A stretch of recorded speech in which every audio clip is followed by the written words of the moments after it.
How does a prank end an NFL career? Former Saints wide receiver Albrt Connell is peeling back the curtain. He's going to let us know his side of the story.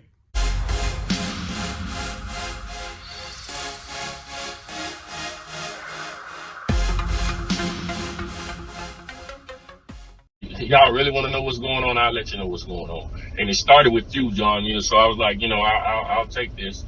It was great you found me because, like I said, a lot of people have reached out to me over the years, and I turned them down. I didn't want to talk, so. Who dat, everybody? SaintJohnButler here, and we were very lucky to get a hold of Albrt Connell and get his side of the story. How that prank with Deuce McAllister turned into basically the end of his NFL career. Now, just to remind you or set the stage, Albrt Connell was accused of taking $3,500 at one time and another $863 another time from Deuce McAllister's locker. Charges were dropped because it was a prank. Albrt Connell returned the money, and the Saints ultimately cut ties with Connell thereafter. It's a lot of good stuff from Albrt as far as not only what happened from his perspective, how it affected his career, how it affected his mental health. So have a listen, and I'll see you on the other side of the clip. This video is brought to you by SeatGeek.com. Use promo code JohnButler at checkout. Save yourself $20. Let's get back to the video. Well, it was unfortunate. Me, myself, it boiled down to, I think, for them to take the aggressive action they took as far as that, because like I told them, as soon as they approached me about it, I told them it was, I was just pulling the prank, and for them to go as far as they did, it was just nuts to me. I'm like, wow, you just gave me a $15 million contract with $2.5 million signing bonus, and to think I'm just stealing what, because I'm broke or that was crazy to me. And true football players would know it had to be more than that, or true football fans. And, I took a lot of flack, and this is really with you, John, the first time I ever talked about it to anybody. I don't know if you know, there's nothing out there with me speaking on it. You know what I mean? Right. It's like, you're the person. When you came at me with that, I was like, man, why not? It's got to be the time. But yeah, it was, I think because I had got hurt, missed all the training camp. I thought, I was good because I actually got myself back and ready and had an awesome first game against Buffalo. And then, as we all know, 9/11 hit at the time. And it seemed like I really can't remember what went on, but after 9/11 hit, it seemed like I fell out of favor with the coaches for some reason.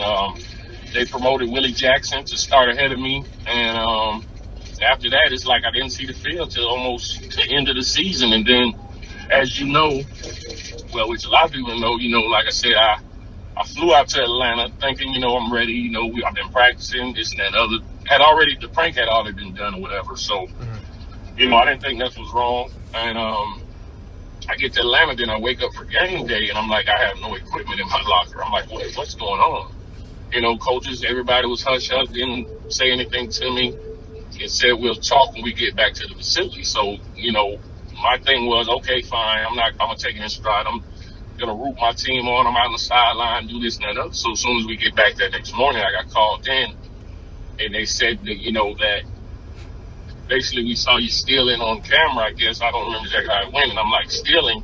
Yeah, you took some stuff out of Deuce McAllister. Like I said, yeah, it was a prank, Coach. I was joking, this and that and the third. But, I pretty much chalk it up as, okay, I'll get through this. And this is nothing else. See, why would I have to be stealing? But, it didn't. It just kept getting worse. It's like it snowballed on me. The team tried to get me. Like when I went to Deuce's house and after the whole incident and whatever, we talked about it. I gave him his money back, this and then the third. And it's like Deuce told me himself, he was like, AC, they're trying to get me to press charges against you. And he said he wouldn't because he said, I'm not going to do it. You're a good guy and you have a family. Why would I want to try to, help in ruining your career? And I was grateful for him for that. But it's like when Deuce didn't take that step, they took it upon themselves. So I just so happened to be, it was Christmas Eve. And this is how bad it was. Let me go back there. This is how bad it was. Where I guess they thought I was going to do something to Deuce. When I went to Deuce's house, they had a police presence where they had, I guess, people outside. I don't know, it was crazy. Like I said, they took it to the extreme.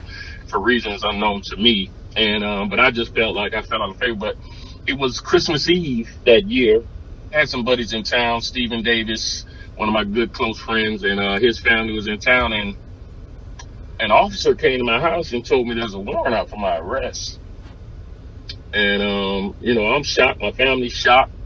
You know, he told me, you know, we're not gonna do the whole. Well, actually, I drove up to the station or substation because he told me, you know, he came by the house and they let me know, and I need to go here. So when I got there, he said we got to go down to the police headquarters, and I said okay. You know, still like, what is going on? So he said, no, we're not gonna do the cuff thing, and you know, I'm just gonna take you and ride in the front. And what's crazy? This is crazy too. A lot of people don't know. Probably yourself, you may know, John. But when I got there, we got maybe a block away from the police station, and he told me I had to get out the car. He had to put the cuffs on me, and I had to get in the back. So when we pull up to the police station, when I say it's cameras everywhere, and I'm like, what is going on? And it almost seemed intentional where they were trying to embarrass me or make me look bad, because they walked me through the crowd of cameras and onlookers and whatever in handcuffs. And, you know, it was crazy. I'm inside, you know, they booked me. And, you know, I'm mad at this point. But at the same time, I'm like, you know, this is what y'all doing, but y'all sitting here asking me for my autograph, you know.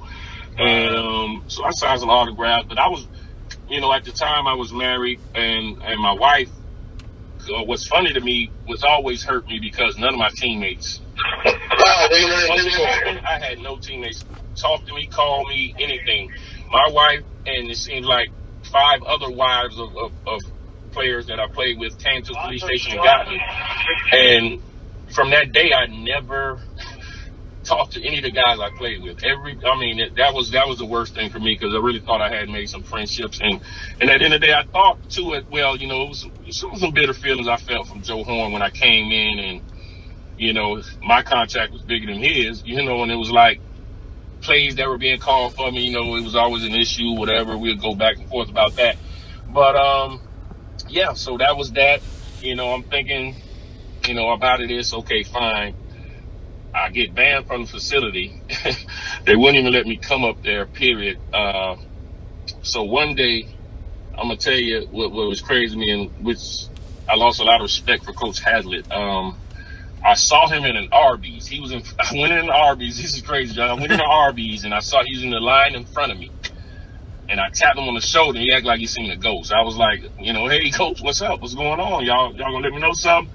And the lie he told me was, you know, yeah, Albert, don't worry about it. We get past this, and we'll figure out how to get through this and get you back on the field. Okay, fine. But he told me to give him a call. So I give him a call. He wouldn't answer my call. So they finally, you know, just pretty much sent me a letter saying, you know, conduct detrimental to the team, so you're no longer, you know, voided out all my contract and everything. And you know, I was still blown away. And I said, okay, fine. So I got these charges on me. They steady pushing forward, John. They steady pushing forward, trying to get me locked up or whatever, you know. But, you know, I got a letter in the mail from the DA's office, because obviously they knew it was some crap, trumped up bull crap, you know, whatever.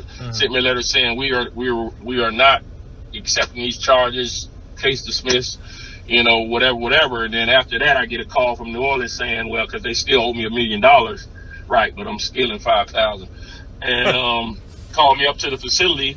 I came, and they wouldn't even come. They sent my check. They made me stand outside and had somebody bring my check outside to me, and that was the end of it for me in New Orleans. You know, after that, you know, I went through a real long stint of depression. You know, I had an agent who wasn't on my side, really. You know, he said he hollered at a few teams, and what he was getting back from teams is, why are you representing this a-hole? You know what I mean? You know, it's just a lot of crazy drama in my life. And it's just like, ever since then, I fell into a whole really bad depression. But then I saw in the same town in Dexterham that they were having CFL tryouts. And like I said, at the time I was married, my wife pushed me to go out there, and I ended up going over to CFL. Really super appreciative to Albert for sharing his story and giving us the exclusive on that information. Before you go, hopefully you'll like the video, maybe subscribe, leave a comment. In any event, thank you for watching. Who dat, everybody? We'll see you on the next one.